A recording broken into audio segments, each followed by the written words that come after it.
दोस्तों इस वीडियो में बात करेंगे दो आईपीओ के बारे में।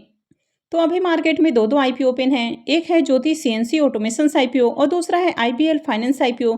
तो इन दोनों ही आईपीओ के डे टू सब्सक्रिप्शन देखेंगे कि दूसरे दिन आईपीओ कितना सब्सक्राइब हुआ है और कल इस आईपीओ में फाइनल डिसीजन क्या होना चाहिए। इन दोनों आईपीओ में अप्लाई करना चाहिए या फिर नहीं करना चाहिए। तो चलिए वीडियो को शुरू करते हैं। लेकिन इससे पहले कि मैं वीडियो को शुरू करूं, अगर आप इस चैनल पर पहली बार विजिट कर रहे हैं या फिर आपने चैनल अब तक सब्सक्राइब नहीं किया है तो चैनल को सब्सक्राइब कर लें और साथ में वीडियो को भी लाइक कर दें। सबसे पहले ज्योति सीएनसी ऑटोमेशन आईपीओ की बात करें तो ये आईपीओ 9 जनवरी को ओपन हुआ था और ये 11 जनवरी को यानी कि कल क्लोज होने वाला है। तो कल अप्लाई करने का आखिरी मौका है। फेस वैल्यू 2 रुपये पर शेयर है और बुकिंग प्राइस 331 रुपये है। लॉट साइज 45 शेयर्स का है।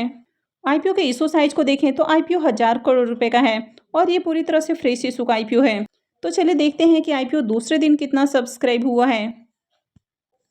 ज्योति सीएनसी ऑटोमेशन आईपीओ के डे टू के सब्सक्रिप्शन को देखें तो दूसरे दिन आईपीओ 4.12 टाइम्स सब्सक्राइब होते हुए देखने को मिला है।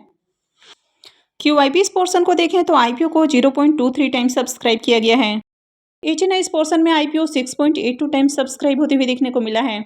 यहाँ पर बिग एचएनआई पोर्शन 6.18 टाइम और अगर स्मॉल एचएनआई पोर्शन की बात करें तो यहाँ पर आईपीओ 8.09 टाइम्स सब्सक्राइब होते हुए देखने को मिला है।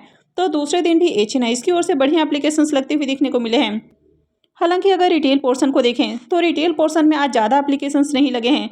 कल आईपीओ 8 गुना से भी ज़्यादा सब्सक्राइब होते हुए देखने को मिला था और अगर आज की बात करें तो दूसरे दिन आईपीओ 11.65 टाइम्स सब्सक्राइब होते हुए देखने को मिला है। तो आज इसमें रिटेलर्स की ओर से ज़्यादा एप्लीकेशंस नहीं लगे हैं। एम्प्लॉयज़ पोर्शन में भी बात करें तो आईपीओ को 5.36 टाइम्स सब्सक्राइब किया गया है। तो ओवरऑल देखें तो आईपीओ में बढ़िया सब्सक्रिप्शन आते हुए देखने को मिले हैं। अगर रिटेल पोर्शन की बात करें तो रिटेलर्स की ओर से आईपीओ में अब तक 6,14,590 एप्लीकेशंस लग चुके हैं। तो अगर ज्योति सीएनसी के बिजनेस की बात करें तो इसका बिजनेस आपको अच्छा देखने को मिल रहा है। कंपनी अलग अलग तरह के सीएनसी मशीन्स बनाते हुए देखने को मिलती है।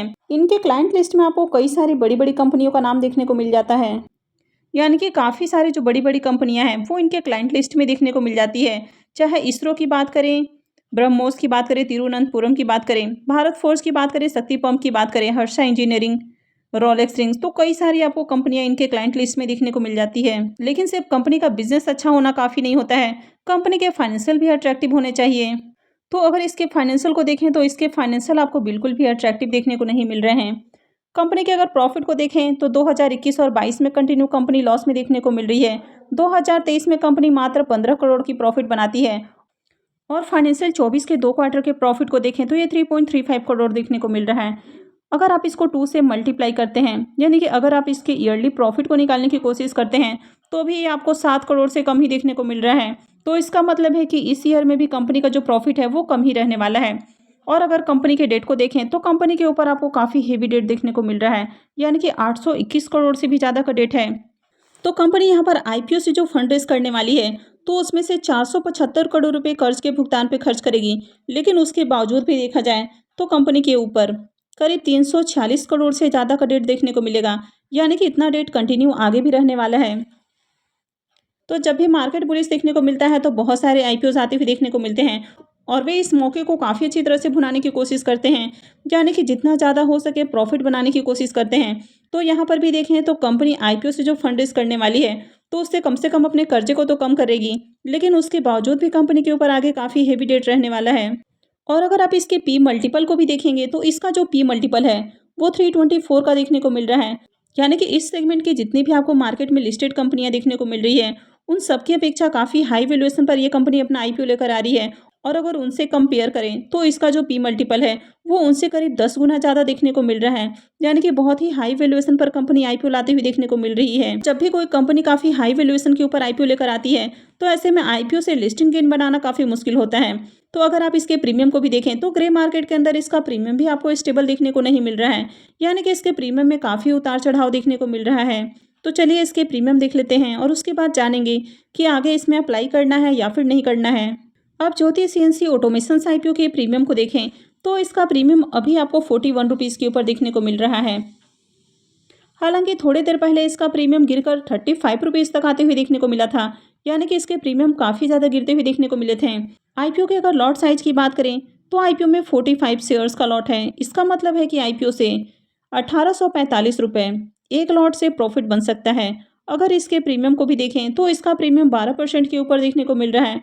तो जहाँ पहले इसका प्रीमियम काफ़ी हाई प्राइस के ऊपर आपको देखने को मिला था, वो अभी देखें तो काफ़ी ज़्यादा गिर चुका है। कंपनी के बिजनेस हालांकि अच्छे देखने को मिले हैं और एंकर लिस्ट भी अच्छे आए हैं, लेकिन सिर्फ ये ही काफ़ी नहीं है। कंपनी के फाइनेंशियल भी अट्रैक्टिव होने चाहिए। तो यहाँ पर अगर कंपनी के फाइनेंशियल को देखें तो कंपनी अच्छे प्रॉफिट बनाते हुए देखने को नहीं मिल रही है। कंपनी के ऊपर आपको हेवी डेट देखने को मिल रहा है और ये आईपीओ भी काफ़ी ओवर वैल्यूड प्राइस के ऊपर आते हुए देखने को मिला है। तो मैं अगर अपनी बात करूं तो मैं इस आईपीओ में अप्लाई नहीं करने वाली हूं।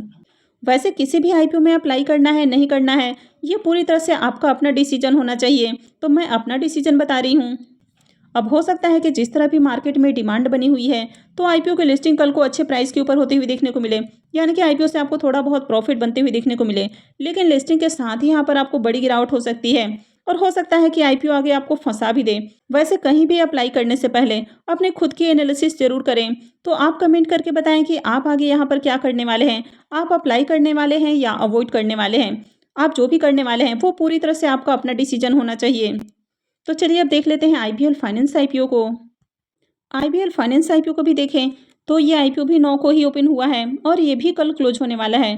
फेस वैल्यू ₹10 पर शेयर है। बुकिंग प्राइस ₹51 है और लॉट साइज 2000 शेयर्स का है। आईपीओ के साइज को देखें तो आईपीओ 33.41 करोड़ का है और ये भी पूरी तरह से फ्रेश इशू का आईपीओ है और ये एसएमई आईपीओ है। कंपनी एनएसई एसएमई पे लिस्ट होने वाली है। तो चलिए इसके भी डे 2 के सब्सक्रिप्शन देख लेते हैं। आईबीएल फाइनेंस आईपीओ के डे 2 के सब्सक्रिप्शन को देखें तो दूसरे दिन आईपीओ 8.82 टाइम्स सब्सक्राइब होते हुए देखने को मिला है। एचएनआई पोर्शन में आईपीओ को 3.33 टाइम्स सब्सक्राइब किया गया है और रिटेल पोर्शन में आईपीओ 13.72 टाइम्स सब्सक्राइब होते हुए देखने को मिला है। तो अब तक बात करें तो बहुत ज़्यादा डिमांड मार्केट के अंदर इसकी देखने को नहीं मिल रही है। अगर रिटेल पोर्शन की बात करें तो रिटेल पोर्शन में अब तक 21,328 एप्लीकेशंस लगते हुए देखने को मिले हैं। आईबीएल फाइनेंस आईपीओ के ग्रे मार्केट प्रीमियम को देखें तो इसका ग्रे मार्केट के अंदर अब तक आपको डिमांड देखने को नहीं मिला है। आईपीओ के अगर सब्सक्रिप्शन फिगर को देखें तो आईपीओ भी ज़्यादा सब्सक्राइब होते हुए देखने को नहीं मिला है। अगर कंपनी के बिजनेस और फाइनेंशियल को देखें तो वैसे तो आपको बढ़िया देखने को मिल रहा है, लेकिन ये जो सेगमेंट है ये हाईली कॉम्पिटेटिव सेगमेंट है और जब तक किसी भी सेमी आईपीओ का आपको ग्रे मार्केट के अंदर डिमांड देखने को नहीं मिलता है तो ऐसे में उस आईपीओ में बिल्कुल भी अप्लाई नहीं करना चाहिए, क्योंकि एसएमई आईपीओ में आपका जो फोकस है वो सिर्फ लिस्टिंग गेन के ऊपर होना चाहिए। आपको इसमें लॉन्ग टर्म होल्ड करने के बारे में नहीं सोचना है।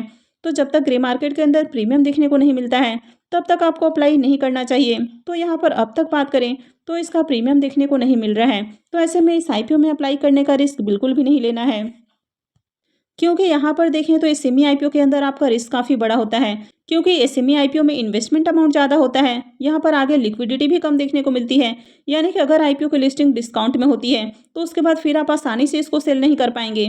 और बहुत बार एसएमई आईपीओज में लिस्टिंग के साथ ही आपको सर्किट भी लगते हुए देखने को मिलते हैं और खासकर जो आईपीओ आपको डिस्काउंट में लिस्ट होते हुए देखने को मिलता है तो वहाँ पर लोअर सर्किट पे लोअर सर्किट ही देखने को मिलते हैं। तो इसलिए आपको एसएमई आईपीओ में काफ़ी सावधानी से अप्लाई करना चाहिए।